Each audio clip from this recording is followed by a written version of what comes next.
Hey guys, welcome to Nerd Dads. I'm your host, Zach Keenan, And I'm Trent Williams. also hosting.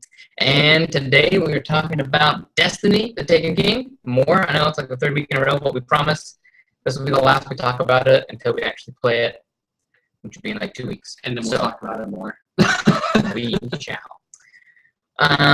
But hey, if you have any questions during the show, let us know. You can tweet us at NerdDads, or it's at _NerdDads, and we will read off your tweet and give you the answers that we have.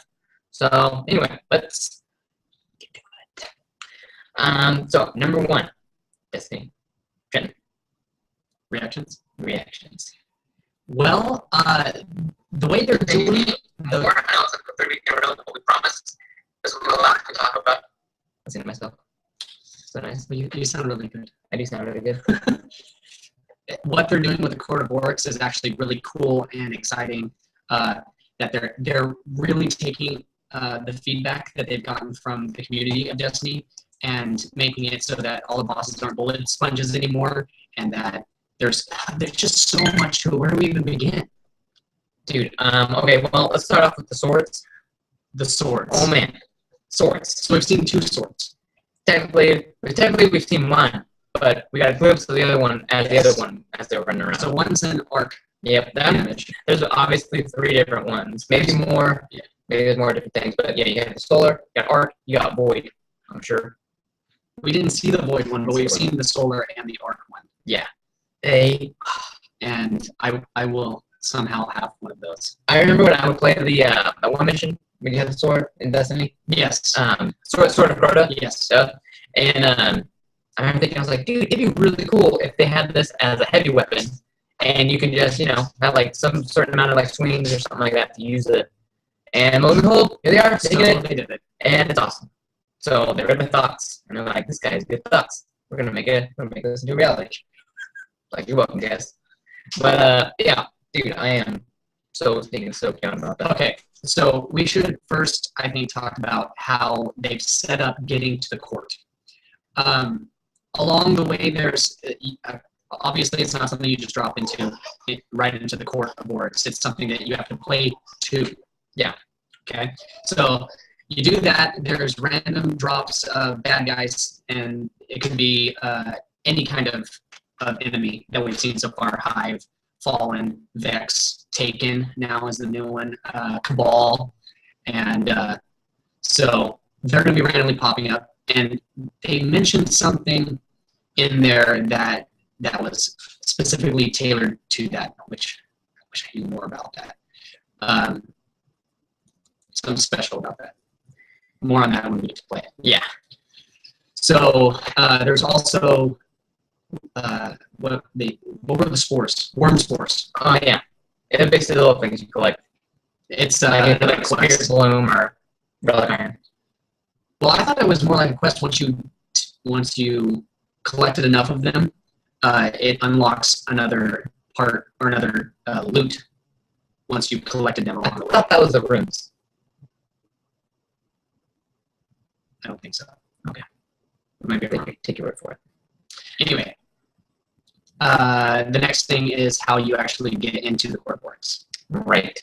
So basically, the Court of Oryx is like a place where you start public events. So instead of waiting around for a public event to happen on the Dreadnought, you would just go to the Court of Oryx and you start one. And you can have up to 9 people in the public event, and you all get stuff. There's 3 different tiers. There's tier 1, 2, and 3.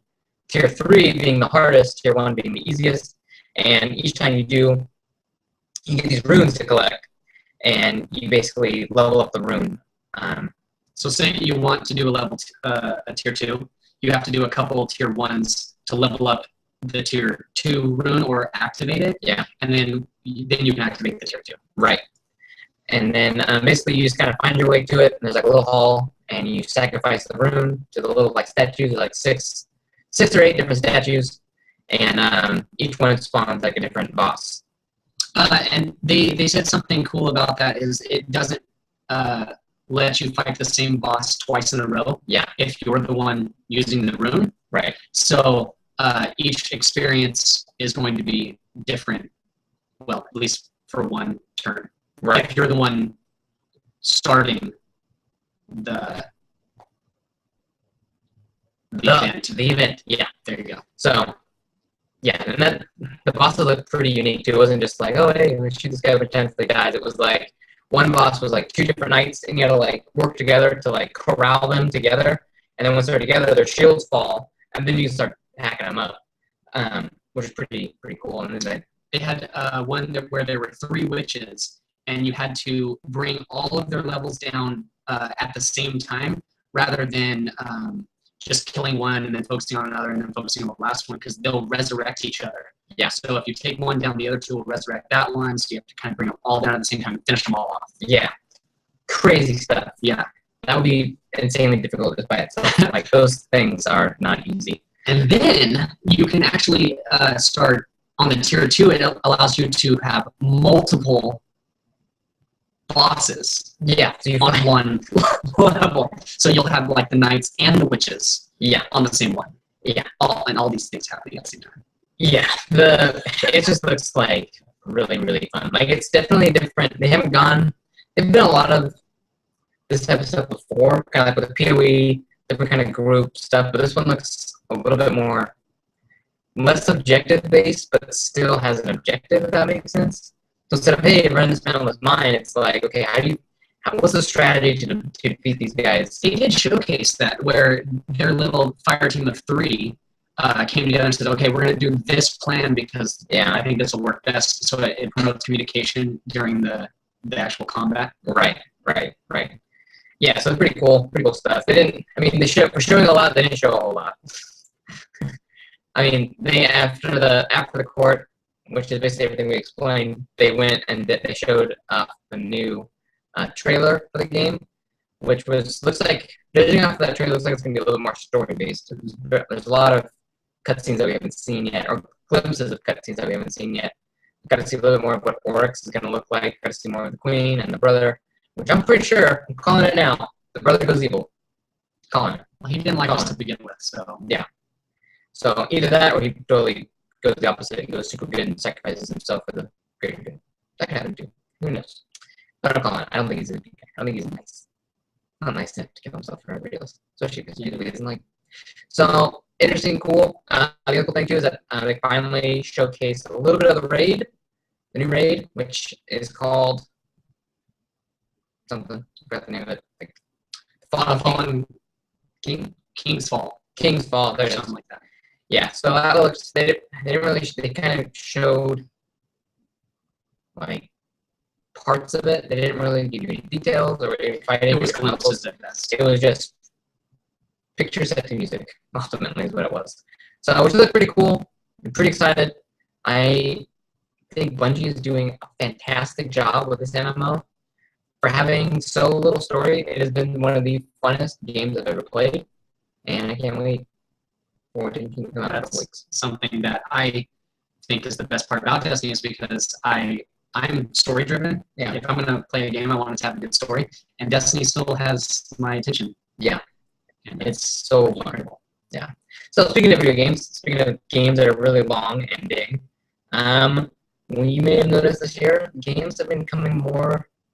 Gaming has always been kind of a hobby, but games nowadays are so big and vast that you can pick one game and that could be your hobby. Mm-hmm. Like Destiny, there's always content being added onto it. That's like, for me, that's like my hobby, like playing Destiny, sitting down playing Destiny. Yep.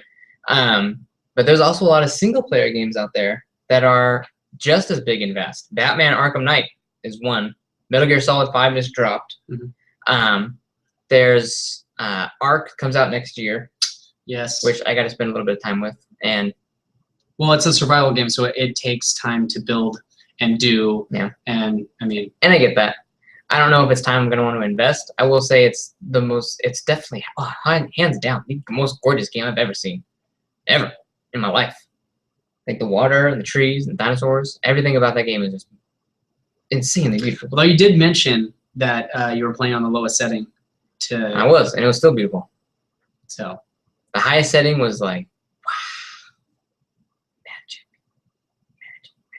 Kind of immersive. Yeah, that's what I'm hoping for. No doubt. So anyway, with that said, Trenton, how do you plan on spending your holiday with all these games coming out? Well, I'll be working on that day, but I will also be playing more Destiny, and since I will be working in my breaks, I'll be doing more Hearthstone because that is my love right now. Right. So lots of that. How do you plan on managing your time between all these different games? I mean, which one is going to take priority? It depends. Honestly, I think there's a lot of,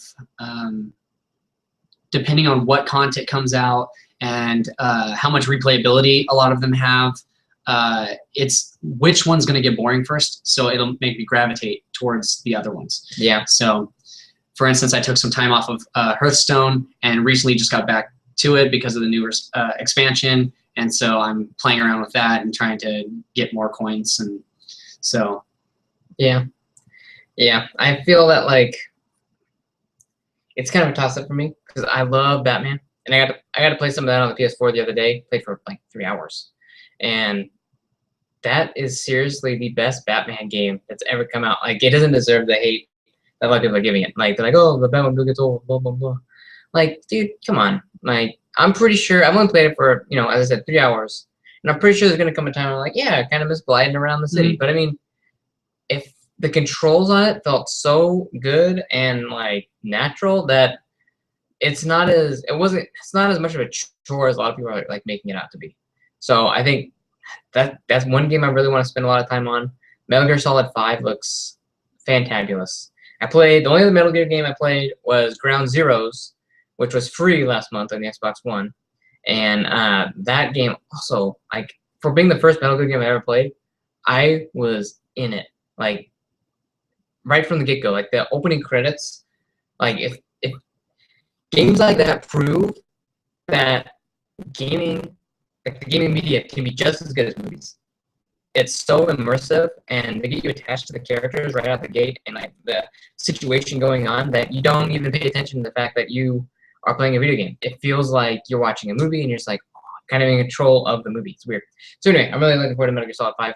That probably will end up being competing for my time since Destiny comes out next month, like the Taken King. So it's just kind of tough. How do you juggle all this good? Well, then also Halo 5 is going to be released. Oh yeah, Halo soon. 5. So And Tomb Raider. There you go. So it's going to be it's going to be what's better. Yeah. What keeps your attention, and well, for me at least, it's going to be hard to delegate time. Yeah. So I don't know. Especially because these games are so big. They're just so vast. There's a lot of things to do in each one of these games. Yeah, and you know, I'm married with kids. I don't have time to play these games all day long. I have a couple hours at night at most. So we'll see. I mean, like, I do like how games are getting bigger. But at the same time, it's kind of annoying because it's like I want to experience other things, and if the only thing I have time to experience is Batman, like, if I have to pick one game to take up my time. Or you can create a schedule for yourself. On Wednesdays, I'll be playing this. On Thursdays, I'll be playing that. And no, I don't have time for that today. Today, I'm still here to Destiny, Destiny alone. So I might just have to do that. So I'm sorry, I can't get on a big raid with you. I'm playing Batman today, and I cannot change my schedule. It's very firm. No, I know this is the only time we have to play, but today's my Batman day. Back off. So, but anyway, so that's kind of that. And then, so we had a blog post go out the other day. Got some pretty good interaction with it. A lot of people were kind of throwing in their own opinions, which was, you know, basically the blog post was, what science fiction movies have shaped the genre of sci-fi? So Trent and I picked 6 movies apiece to kind of contribute to this post, because Hector posted it. But I don't know. So Trent, you want to go first? Sure. Well, I have several. This list was so hard to make. I have a lot of favorites, and all for completely different reasons. Right. Some of them are great movies. Some of them made a character that I loved. Some make up worlds that are completely immersive and fun to think about and big. So, I mean, my first one is Chronicle. That was one of the best movies, as well as an idea that I've seen in movies, being that they took what would actually happen if people started getting superpowers, and that was very real and gritty. And I love that movie. Yeah. Okay, so moving on from that, one of my favorite characters in the sci-fi genre is Predator. Even though the movies aren't really great, I love watching a Predator run around and slice things heads off and blow things up with the shoulder-mounted cannon and clicking sounds. And I mean, they just put him on Mortal Kombat 10, and so that's like right there. You don't see them putting E.T. in Mortal Kombat. No, No. because it's just so bad. It's just so bad. Yeah. So, I mean, that's a couple of mine. I also like Godzilla because of the new way they took an approach to Godzilla. He was more like a natural disaster, and the people were responding to him rather than saying, "Here's Godzilla, he's fighting this guy, and we're gonna watch them fight the whole movie." And it's kind of. You're talking about the 2013 Godzilla, right? I'm talking about the one where he was fighting the Mutos, and the newest one. Okay. Yeah, that was like 2013. That's what I liked. Yeah. Okay. Cool. Yeah, that one. Not Zilla, the one that they bought and killed. Inception was a great movie. I think that really pulled me in to a story. I mean, at the very end, I was still going, what is going on? Christopher Nolan, man. That guy knows how to make a movie. He knows how to make a movie. And then, of course, Leo's in it, so it's really good. Star Wars, of course, is at the top because of the world and all of the fan and canon stuff. It's just so big and awesome. Favorite characters, worlds. I mean, the list goes on and on for Star Wars, so that's probably at like the top. And Jurassic Park. I love Jurassic Park, the first one, not the other ones. Jurassic World's good, but not 2 and 3. Just, I mean, especially Jurassic 2 was good. Everybody hates on 2. And on Twitter, people hate on 2. 2 was good. What do you not like about 2? Honestly, if the movie's on TV, this is a qualifying factor for if the movie was good for me. If I could sit down and watch it again on TV, it was a good movie. If it if it wasn't, I would shut it off in the middle of the movie. 2 was great. I loved 2. I didn't like 2. There's no I like Ian Malcolm. Everything was good about 2. Mm-hmm. Julianne Moore's character was good. The suspense and the action was good. I give you the acting was pretty decent. I just the movie didn't do anything for me, especially when they released dinosaurs in the city. They do That's exactly why I didn't like it. The whole T-Rex running through the middle of this. I don't know. It just didn't do it for me. I think it was because I would say. Let me get straight. You like Godzilla, where a giant monster. It's totally different. It's totally different. Maybe the size. Maybe the size is different. It just, I don't know. And I love dinosaurs. I think the only part in the actual like city part that I liked was when he ate the dog and the chain and the house was hanging over. That was awesome. I felt really bad for that family, but at the same time it was kind of hilarious because he was like, the dog was like, I'm tough, no, I'm not. But the first one gave a certain feeling, that dread, and like it was more like a thriller horror, yeah. And the second one didn't have that. No, yeah, I get that, and I think that's why it didn't live up to what I was expecting, and that's probably the only reason why I quote unquote didn't like it. Yeah. Well, here's my top 6. Okay, check this out. The Matrix, number 1. Okay, that movie, on so many levels, shaped science fiction. Like, we're talking, like, even just the way movies were made, okay? The green screen, the slow-mo, the bullet time.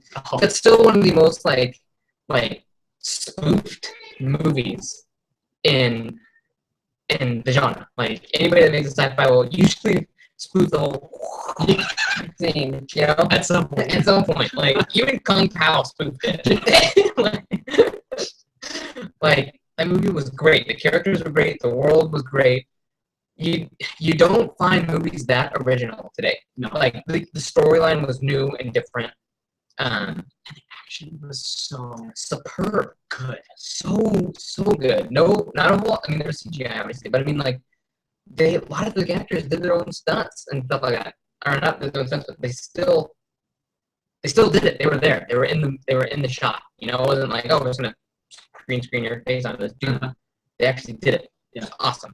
Okay. Number 2, Star Wars is great, but Empire Strikes Back is the only one that really shaped science fiction. Okay. I mean, New Hope obviously was like the first one, kind of like how Batman Begins, right? It was like, wow, that was good. But the Empire Strikes Back was like, oh my gosh. The peak. Yeah, it was like, that is epic. A twist at the end, obviously, and you have special effects were amazing. The storyline was great. The bad guys win. The bad guys win. So What? good. It's So like, good. man, that I love Empire Strikes Back. It's, when I was a kid, Return of the Jedi was my favorite, just because it was like, yeah, it ended at conclusion. But Empire Strikes Back was my favorite. I love that one. And number 3, Final Fantasy Spirits Within. You ever seen that? No. Nope. I own it. It's amazing. If you're gonna take it home tonight, you're gonna watch it. That movie came out in the 90s, and literally, it doesn't have anything to do with Final Fantasy. I mean, there's a character in it named Sid, but honestly, that's it. That's all that's related to the Final Fantasy universe. Really, it's just a science fiction movie. The computer-generated graphics for that movie were so far ahead. What? What was it about that movie that really? Because if it's the same thing as everything else, or was there a specific something? The specific something was how timeless the CGI is. Okay. So it was a computer-generated animated movie, and it was so far ahead of its time in graphics that it still holds up the standards today, in my opinion. Like, it was so well done. Like the mouths and everything. Is that the one where he's riding the bike with all the swords? No, that's Final Fantasy 7. I was gonna say, no. What? That's a good movie too. No. It's not science fiction like groundbreaking, but I still enjoyed it. Okay. Some of the action's cool, but I love that kind of stuff. And I fell asleep in that movie. What? Yes. How can you fall asleep? Exactly. And your children. No. Are we? Okay, so We are not friends. back to your Spirits Okay, Within. so Spirits Within, amazing. CGI was timeless. It revolutionized. And to me, I felt like it was groundbreaking in the CGI that it used. It was awesome. And the storyline was pretty good. Unique, fresh. It felt, the storyline felt Final Fantasy-esque, but it didn't really felt more sci-fi than Final Fantasy. 4th, Alien, the first one. I mean, technically the second one, the James Cameron one, too, but that one was more action-y. Alien 1 was more horror-y. Like, where's it at? It's in the vents, it's coming for us. Special effects, like, so, like, there wouldn't be, it changed the science fiction horror genre for us, for sure. I love Alien. I'm a huge Alien fan too. Ridley Scott. I actually did a lot of research on Alien at one point because I wanted to know more about where they got this idea. Mm-hmm. And one of the reasons they designed Alien the way they designed it is to scare men. And the way they were scaring men is because men don't have this, we don't know how it feels to be violated. Mm-hmm. Women can relate to other women who have been raped or things like that because it's very invasive and they know how it is, or maybe not to be raped, but they can relate on that same level. Where guys, we don't know how it is. So those little crawlers that jump and stick to your face and implant the thing in you, that was to specifically unnerve men. Even the way the head of the alien was shaped was to be reminiscent of genitalia. Yeah, That's gross. it is gross, but it unnerved people because it was so like spindly and everything that they did was invasive, and even the mouth part coming out and like going through people's faces and stuff was supposed to be invasive. Yeah, so that was just a really cool. And I was unnerved watching that movie. I was like, I'm looking over my shoulder. And, so that was really good for me. That was really solid. Make me feel something. Alien, timeless. This is a timeless movie. It shaped the genre for sure, undeniable. 4thly or 5thly, Wrath of Khan. Okay, Star Trek 2. Star Trek 1, my wife and I watched it, and it was boring. Really boring. And then she was like, well, we gotta watch Wrath of Khan. I was like, okay, let's watch. My wife really liked Star Trek, like a lot. It's like, all right, Wrath of Khan, here we go, let's do this. And I was blown away at how great the storyline was in that movie. It was really good. It was great. That's like one of my favorite ones out of all those old Star Treks. Like, in fact, I really like the tie-in with Into Darkness, the Star Trek Into Darkness, the new one, where it's like kind of the same story, but not also really cool. But I mean, Wrath of Khan was honestly like, wow, sci-fi with a story. Like, it was kind of, I don't know, I felt like it kind of mainstreamed it a little bit more. It did its part in mainstreaming the science fiction. It was pretty sweet. I like that one a lot. Well, I mean, that's why you have the divide between the Star Wars guys and the Star Trek guys. Because it's like, you can like both, but people are going to side with one. Yeah. There's good on both sides. There is. And honestly, I don't think you can like really kind of compare Star Trek to Star Wars. Because there's kind of there's a definitive line. I mean, the line is, you can like both. I like both. Me too. You have Star Wars that's set in its own world, and Star Trek that's set in this world. So one of them is more like science fiction fantasy, or science fantasy, and this one's more like science fiction. Because it's like, hey, this could possibly happen. We can time travel. We can build ships that go We can't become Jedi. But you can't become a Jedi. Exactly, Although I'm still trying. I wish I could be a Jedi. Do you still sit on the couch and go? Always. All the time. Try to do it with my kids. Come back here. Oh, man. But sixth, my pick is Avatar. Because Avatar changed 3D for me.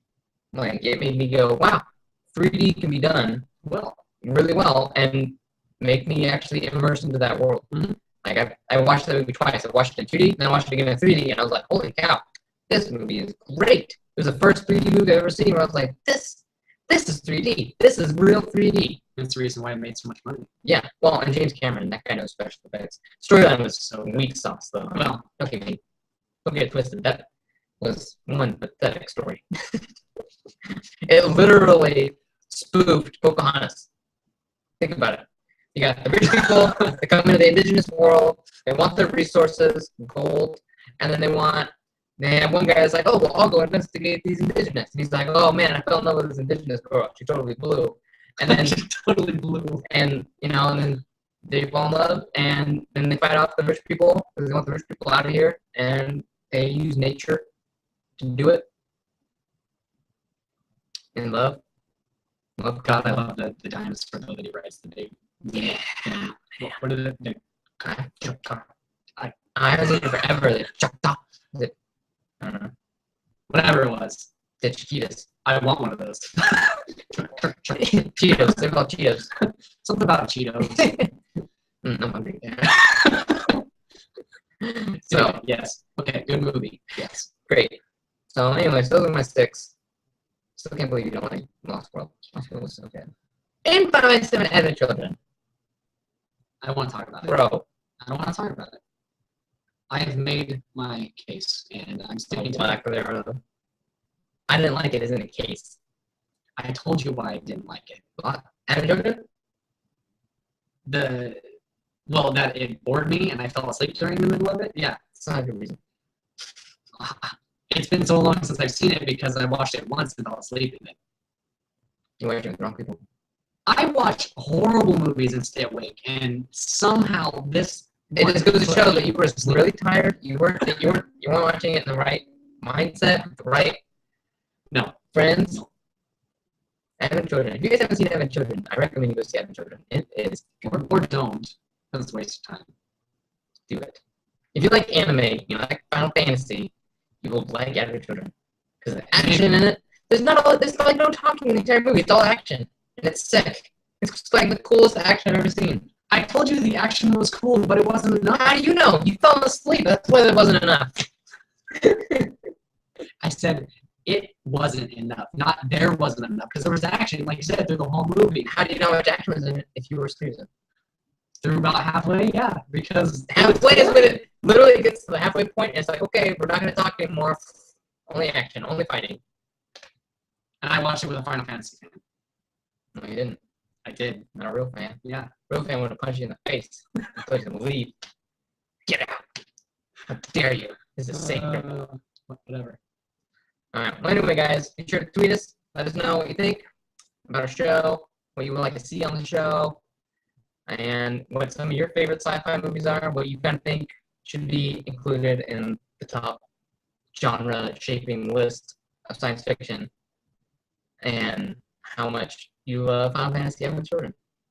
I'm gonna try to know it. Send a bunch of hate tweets. It's Mr.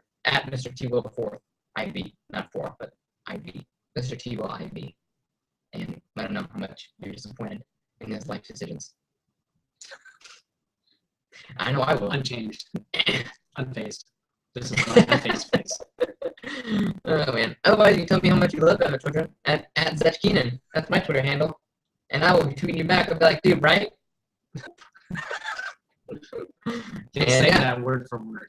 I will. Just like that. So anyway, guys, have a good week. And we will see you around. And have a good weekend.